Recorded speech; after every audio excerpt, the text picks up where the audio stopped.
விலாசம் ஹரிமணி முகுர புரோல்லசத்கண்டபாதி வியாலோலத்கர்ணபாசாஞ்சித மகரமணி குண்டலத்வந்த்வதீப்ரம் உன்மீலத்தல்தபந்தி ஸ்புரதருணதரஸ்சாய பிம்பாதராந்த பிரீதி பிரஸ்யந்தி மந்தஸ்மிதமதுரதரம் கிருஷ்ணா வக்ரமுத்பாசதம் மே.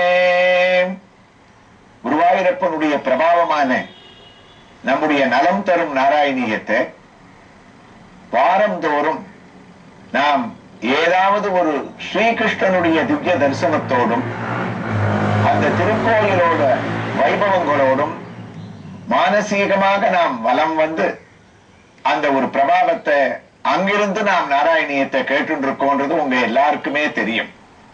அந்த வகையில இந்த வாரம் முழுவதும் சென்னை காஞ்சிபுரம் மாவட்டம் ஸ்ரீபெரும்புதூர் தாலுகாவில் அமைந்துள்ள மணிமங்கலம் என்ற ஒரு சிறிய கிராமம்.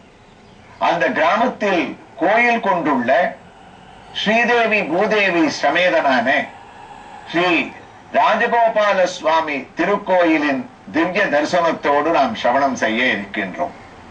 இந்த மணிமங்கலம் என்னும் கிராமத்தில் உள்ள ராஜகோபால சுவாமியை நாம் சென்னை தாம்பரம் அதை அடுத்துள்ள படப்பை சாலையில் முடிச்சூர் ரோடை கடக்கும் போது தாம்பரத்திலிருந்து இந்த சாலையில் 10 கிலோமீட்டர் தொலைவில் அமைந்துள்ளது இந்த சிறிய கிராமம். இங்கு அமைந்திருப்பவர் ஸ்ரீ ராஜகோபால சுவாமி. அந்த திருக்கோயிலுக்குள் அவரை நாம் பிரார்த்தனை செய்து கொண்டு நுழையும் போது இந்த கிராமத்தை 4 வேதங்களும் ஒரு காலத்தில் இங்கு தொடர்ச்சியாக ஓதப்பட்டு கொண்டு இருந்ததால், பாராயணம் செய்து கொண்டு இருந்ததால் இதை சதுர்வேதி மங்கலம் என்று கூட அழைப்பதுண்டு என்று இங்கு இருப்பவர்கள் கூறுகிறார்கள். கோயிலுக்குள் நாம் நுழைகின்றோம். பலிபீடம் நம்மை வரவேற்க வழக்கமான கொடிக்கம்பத்திலே நம்முடைய வணக்கத்தை செலுத்துகின்றோம். பழமையான ஒரு கொடிக்கம்பம், ஆனால் உயர்ந்து நிற்கின்றது.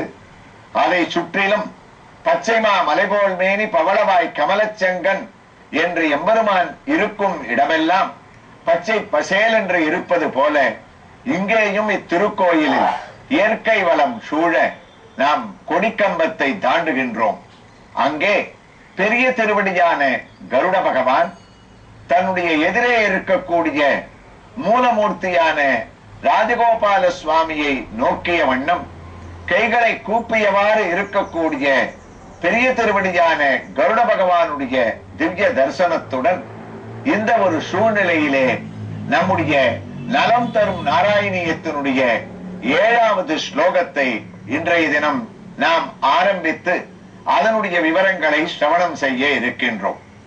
கஷ்டாதே சிருஷ்டி சேஷ்டாம் பகுதர பவகேதவகாஜீவபாஜவோம் இத்யேவம் பூர்வமாலோசிதமஜிதமயா நைவ மத்யாபிஜானே நோ சேத் ஜீவாகாம் கதம் வா மதுரதரமிதம் त्वद्वपुच्छित्रसाद्रो नेत्रैः श्रोत्रैश्च पीत्वा பரமரசசுதம் போதிபூரே ரமேரன்னே. இந்த முதல் தசகம் முழுவதும் குருவாயூரப்பனுடைய பெருமையை நாராயண பட்டத்திரி அனுபவிக்கிறார். அவருடைய பிரதிஷ்டை வைபவங்கள், அவருடைய லீலா வினோதங்கள் எல்லாத்தையும் அனுபவிச்சு வந்த பட்டத்திரி மற்றும் ஒரு அழகான ஸ்லோகம் இந்த 7வது ஸ்லோகம். ஆரம்பமே எப்படி ஆரம்பிக்கிறார்னா நமக்கு கவலையா இருக்கும். கஷ்டாதே சிருஷ்டி சேஷ்டா, கஷ்டத்தோட இந்த ஸ்லோகத்தை ஆரம்பிச்சு அமிர்தமயமான ஒரு சுகத்தோட அழகா முடிப்பார் இவர். அதான் இந்த ஸ்லோகத்தோட அழகு. கஷ்டாதே, கஷ்டம். என்ன கஷ்டம் குருவாயூரப்பா? தே சிருஷ்டி சேஷ்டாம், நீ பாட்டுக்கு வைகுண்டத்துல அழகா சயனிச்சுண்டு எங்க எல்லாரையும் நிம்மதியா விட்டுருக்க கூடாதா? எதுக்காக இந்த சிருஷ்டியை நீ பண்ற? ஒரு கேள்வி எழுப்பலாம் நாராயண பட்டத்திரி. நீ எங்களெல்லாம் படைச்சதுனால தானே எங்களுக்கு எவ்வளவு பெரிய கஷ்டம். சரி, படைக்கத்தான் படைச்சையே, எல்லாருக்கும் ஒரே சுகமா நீ கொடுக்க கூடாதா? இல்ல எல்லாரையும் ஒரு கஷ்டமா வைக்க கூடாதா? மாத்தி மாத்தி கொடுக்கிற. இதுல என்ன கஷ்டம்னு சொன்னா, எல்லாருக்கும் ஒரே மாதிரி சூழ்நிலை இல்லாம பல பேரு சுகமா வச்சுட்டு ஒத்தனை மாத்திரம் ஒரு ஊர்ல நீ கஷ்டமா வச்சேன்னா அவனுக்கு இருக்கக்கூடிய கஷ்டங்களை விட நீ மத்த பேர் சுகமா இருக்காளேன்னு அவன் பாக்குறது அவனுக்கு அதை விட ஒரு பெரிய கஷ்டமா இருக்கு.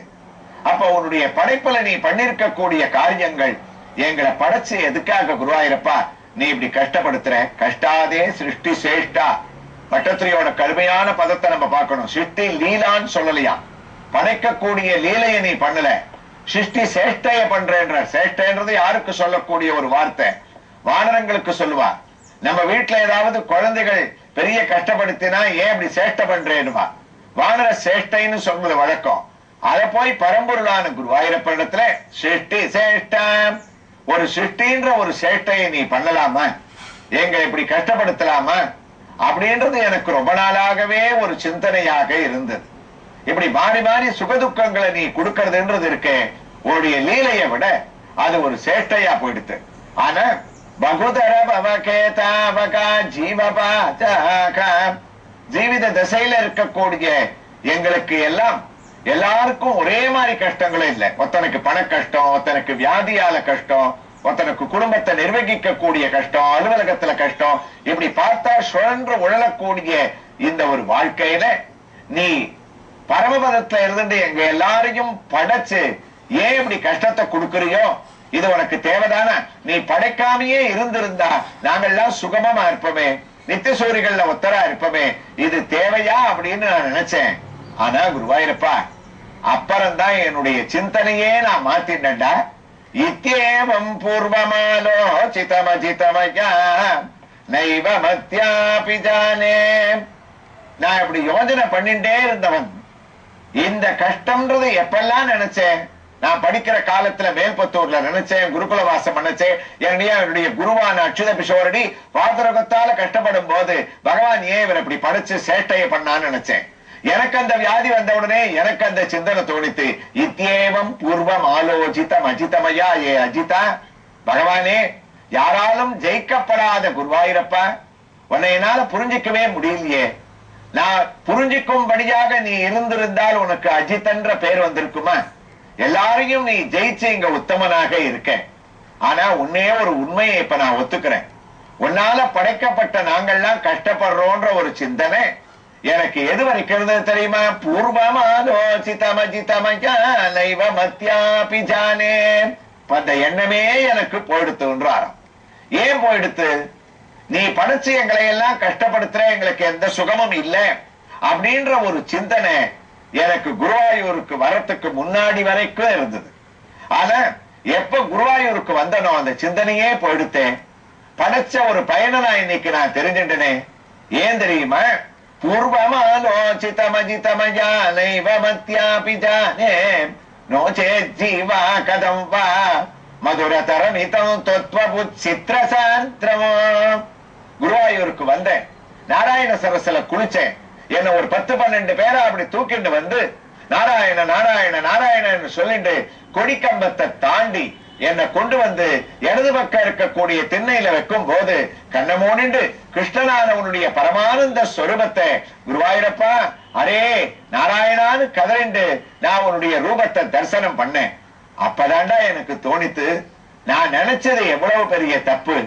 என்ன நீ படைச்ச ஒரு பெருமையே குருவாயூர்ல வந்து கண்ணனாக உன்னை தரிசனம் பண்றதுக்கும், எந்தெந்த திருக்கோயில்கள்லாம் நீ குடிக்கொண்டு இருக்கியோ அங்க வந்து உன்னுடைய திவ்யமான ஒரு ஆனந்த தரிசனத்தை நான் அடையறதுக்காகத்தான் இந்த பிறவியே நீ கொடுத்து படைச்சையோ. இங்க வந்த உடனே எனக்கு எப்படிப்பட்ட ஒரு உணர்வு ஏற்படுறது தெரியுமா? அந்த ஒரு ஸ்லோகத்தை முடிக்கச்சே அழகான ஒரு பதத்தை சொன்னார். நேத்ரை கீசோத்ரைஸ்ய பீத்வா பரம ரசசுதம் போதி போரே ரமேரன். கிருஷ்ணா, நான் வந்து ஒரு இடத்துல நிக்கிற போது எங்களுக்கு கண்ணுக்கு ஆனந்தம். 2 கண்களுக்கும் நேத்ரைகி, நேத்ரைகினா கண்கள், ஸ்ரோத்ரைகி ஸ்ரோத்ரைகினா காதால விழ கேட்கக்கூடிய விஷயங்கள். 2த்தையும் சேர்த்து இந்த ஒரு ஸ்லோகத்துல சொல்ல முடிக்கிறார். நேத்ரைகி பீத்வா ஸ்ரோத்ரைஸ்ய பீத்வா. என்னுடைய கண்ணுக்கு அழகா உன்னுடைய திவ்ய தரிசனத்தை அடையும் போது கண்களுக்கு ஒரு விருந்து ஏற்படுறது. கண்ணை மூடிட்டு உன்னை தியானம் பண்ணுச்சே, உன்னுடைய ரூபம், நீ அணிந்திருக்கக்கூடிய குண்டலங்கள், உன்னுடைய உத்தமமான ஒரு கிரீடம், ஒவ்வொரு சமயத்துல ஒவ்வொரு காட்சியாக நீ கொடுக்கக்கூடிய ஒரு வைபவம், அழகான கண்ணனுடைய அந்த ஒன்றையடி சிலாரூபத்துல இருக்கக்கூடிய உன்னி கிருஷ்ணனுடைய அந்த திவ்ய தரிசனம் இருக்கே, அது காதுக்கு, எனக்கு கண்ணுக்கு விருந்தா இருக்கோ இல்லையோ, காதுக்கு உன்னுடைய ரூபத்தை பார்க்க முடியாது, கண்ணால நான் பார்க்கிறேன். ஆனா பின்னாடியே எனக்கு காதுக்கும் ஒரு விருந்து ஏற்படுறது. அது எப்ப தெரியுமா? சோத்ரைச்சபீத்வாம் பரம ரசசுதம் போதி பூரே ரமேரன்னு. உன்னை தரிசனம் பண்ணிட்டு அப்படியே வெளியில வந்து பிராகாரத்துல ஒரு சுத்து வரவாளுக்கு அந்த கூத்தம்பலத்துல ஒரு ஓலமா உட்கார்ந்து பாகவதத்தை படிச்சுட்டு இருக்கா, நாராயணியத்தை பாராயணம் பண்ணிட்டு இருக்கா.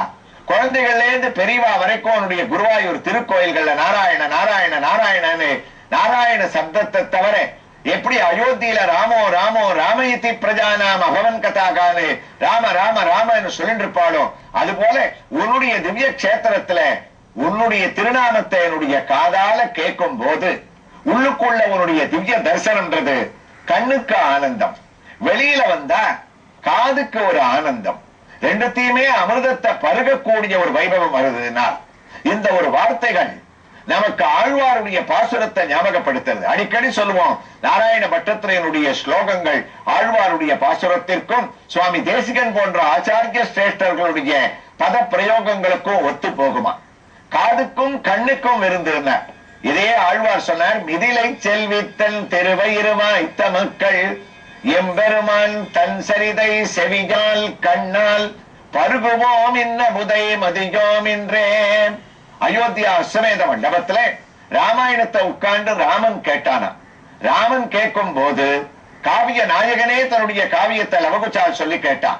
ஆழ்வார் சொன்னார், ராமன் எப்படி கேட்டான்னு, செவியால் கண்ணால் பருகினான் இன்னமுதை நேத்ரைகி சோத்ரைச்ச பீத்வா. பட்டத்திரியோட ஸ்லோகமும் ஆழ்வாரோட தமிழ் என்ன அழகா ஒத்து போறது பாருங்க. ராமனுடைய திவ்ய தரிசனம் அங்க இருக்கக்கூடிய அயோத்தி மக்களுக்கு கண்களுக்கு ஆனந்தமா இருந்தது. ஆனா லவகுச்சால் சொல்லக்கூடிய அழகு ராமனுடைய கண்ணுக்கு ஆனந்தமா இருந்ததுதான். அது மாத்திரம் இல்ல, 27 நாட்கள் 24,000 ஸ்லோகத்தையும் ராமாயணத்தை மமாபி தத்து பூதிகரம் பிரதக்கியத்தே, எனக்கே மனசுக்கு நிம்மதியை உண்டு பண்றது. நான் கண்ணால மாத்திரம் இந்த குழந்தைகளை பார்க்கல, ராமாயணத்தை காதாலையும் நான் பார்த்துட்டே கேட்கிறேன்னு காதால கூட விஷுவலைஸ் பண்ண முடியும்னு ஆழ்வார் சொன்னார்.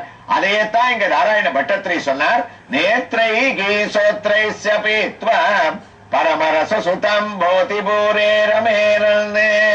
ராமன் எப்படி காதுக்கும் கண்ணுக்கும் ஸ்ரீராமாயணத்தால ஒரு பெரிய பலனை அடைஞ்சானோ, அதே போல குருவாயூரப்பா, நான் நினைச்சது நீ எங்களை படைச்சு இப்படி கஷ்டப்படுத்துறியேன்னு நினைச்சேன். ஆனா எங்களை படைக்காமல் இருந்திருந்தால் இந்த குருவாயூர் திவ்ய தரிசனம் தான் எங்களுக்கு உண்டா, குருவாயூரப்பன் தான் உண்டா, இல்லைன்னா எங்களுக்கு இந்த குருவாயூரப்பனுடைய ஒரு பிரபாவத்தை கேட்கறதுக்கு நாராயணியம்னு ஒண்ணு ஏற்படுமா? நாராயணியம்னு ஒண்ணு ஏற்படவே தானே வீட்டுல இருந்து வாரே தொலைக்காட்சி மூலமாக கூட நலம் தரும் நாராயணியமாக காதுக்கு அமிர்தமாகவும் கேட்கிறோம், கண்ணுக்கு விருந்தாகவும் ஒவ்வொரு திருக்கோயிலுடைய ஒரு தரிசனத்தை நாங்க அடையிறோம்னு சொன்னால் வைகுண்டத்துல இந்த ஒரு பாக்கியம் எங்களுக்கு கிடைக்காது. எந்த உலகத்திலையும் கிடைக்காத பாக்கியம் பூலோகத்துல நீ கொடுக்கிற. ஏன் கொடுக்கிற? எங்களை மனிதனா படைச்சதுனால இந்த பெருமை கிடைச்சது. அதனால நீ படைச்சது ஒரு சேஷ்டைன்னு நான் சொன்னது தப்பு, அதை நான் திரும்பி வாங்கிக்கிறேன். நேத்ரை கீசோத்ரை சபீத்வம் பரம ரசசுதம் போதி பூரே ரமேரன்னு. அப்படிப்பட்ட நேத்ரானந்தம் ஸ்ரோத்ரானந்தத்தை அளிக்கக்கூடிய குருவாயூரப்பன்னு பட்டத்திரியனுடைய இந்த ஸ்லோகத்தினுடைய பெருமையை நாளைய தினம் இந்த திருக்கோயிலோட வைபவத்தோடு நாம் தொடர்ந்து கேட்கலாம்.